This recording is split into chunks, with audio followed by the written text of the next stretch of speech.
In 2004, UK developer Creative Assembly created Rome Total War, a PC strategy game that was released to huge critical acclaim. Fast forward to 2012 and the developer is once again revisiting Roman history with Total War Rome 2. But with a release not due until 2013, there's a long wait until eager fans can get their hands on the game.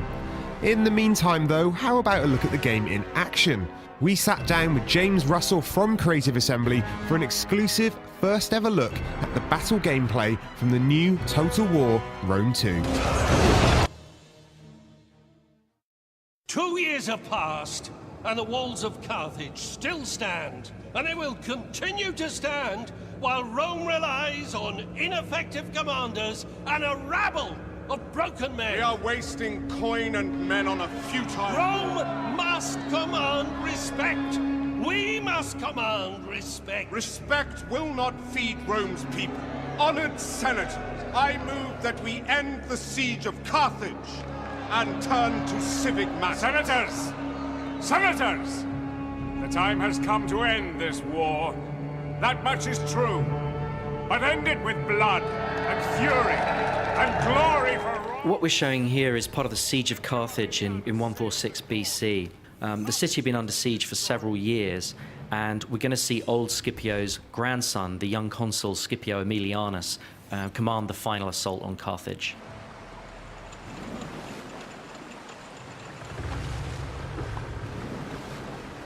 Consul, the fleet is ready.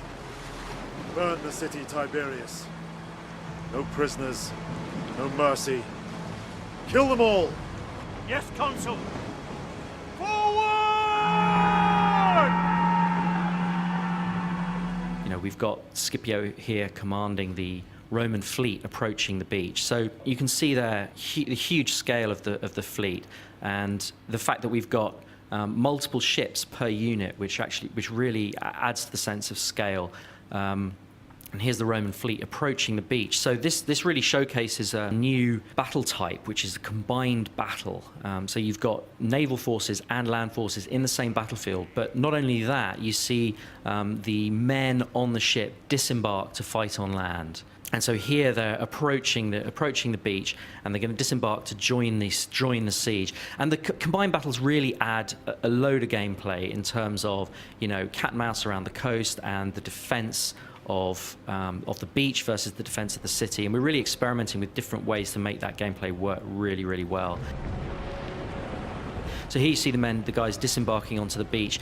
This is, you know, what we're trying to achieve here is get a real sense of almost a Saving Private Ryan of the ancient world. So we really want to get the camera down and get that sense of that darker vision of war, where you really make this human scale of battle come alive, and it's part of that darker vision of war, a more gritty, realistic feel to the way the battles work. Here you can see the shipborne artillery as part of another feature of combined battles. Obviously, you can have, you know, artillery on ships as well as on land, and these artillery pieces on the ships bombarding the city. So, as I said, huge epic city environment there, because this is the capital city of your great enemy here, and we really want to make the city feel like it's been under siege for several years. So it's a kind of darker view of a siege war. It's not, you know, a kind of fresh city that we've had before. It's damaged, it's worn, it's dark, it's smoking. We want to make this approach feel apocalyptic. This approach to the final battle for one of your great enemies. We want it to feel apocalyptic. So, you know, we've got these siege towers here. They're in place because, as I said, the siege had been underway for several years. But this is the final assault from a navy. So we're really breaking down the barriers between armies and navies, and that's obviously got a huge impact on the campaign map as well, because it means that navies here can attack cities.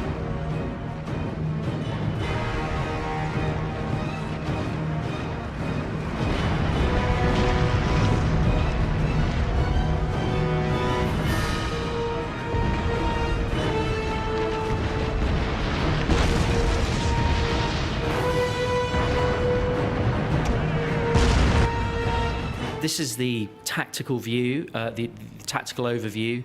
It really helps the player orient themselves in these larger city environments.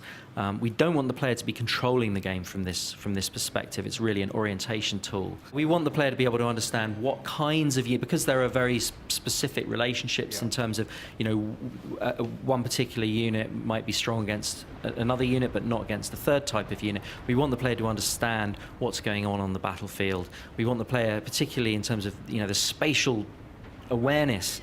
We want the player to be able to understand what's going on and see threats and where they're coming from, but absolutely not to control the battle from that perspective.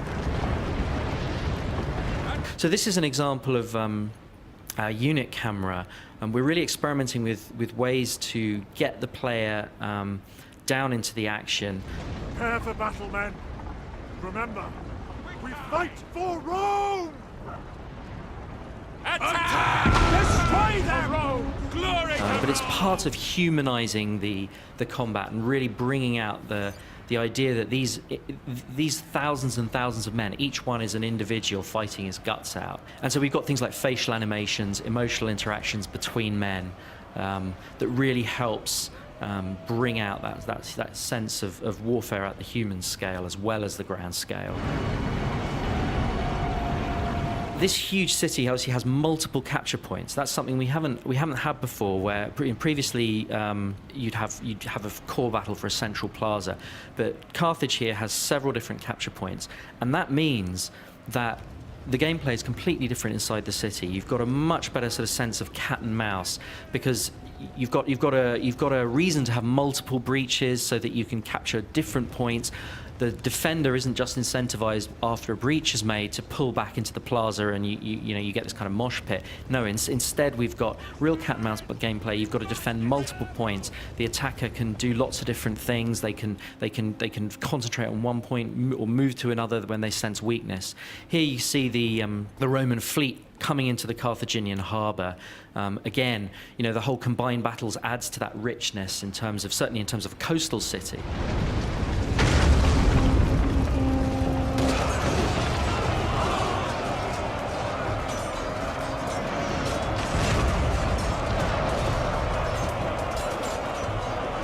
In Shogun, you've got individual samurais seeking out other samurais, and they have this sort of elegant swordplay. But in the Roman era, we really want to get a sense of that kind of brutal, mechanistic group combat. Particularly for the Roman legions, that kind of meat grinder style, that mechanized style. We really want to get a greater sense of sort of visceral impact. So I think, it's part of making the game feel more visceral and have a slightly darker, grittier feel, certainly in terms of the battlefield.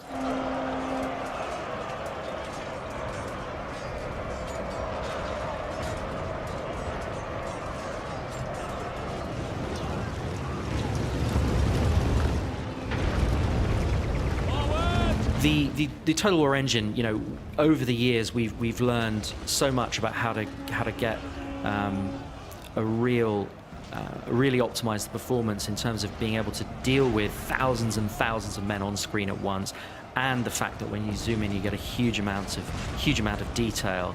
But we also want to make sure that the game, as well as taking advantage of the best that the most powerful machines have to offer, we also want to make sure that the game's playable on lower end machines too. So our goal is to make sure that the game has the same minimum spec as Shogun 2. Now we're going to do everything we can to try and achieve that. We can't guarantee it, but that is what we're trying to achieve. We're really pushing the look of the game, but this is super early code. We're way pre-alpha, and what that means is there's loads of features, not just in terms of the graphics, but also in terms of the combat and the animations that actually aren't in the game yet. So the final game is actually going to look way better than this. We're working our guts out on this game, and we're determined to make it the best Total War game ever. We've got a huge budget for the game, about 40% bigger than anything we've done before. So we're absolutely determined to make it the most epic Total War title ever. The bad news is we're not going to be releasing until the second half of 2013, so late next year.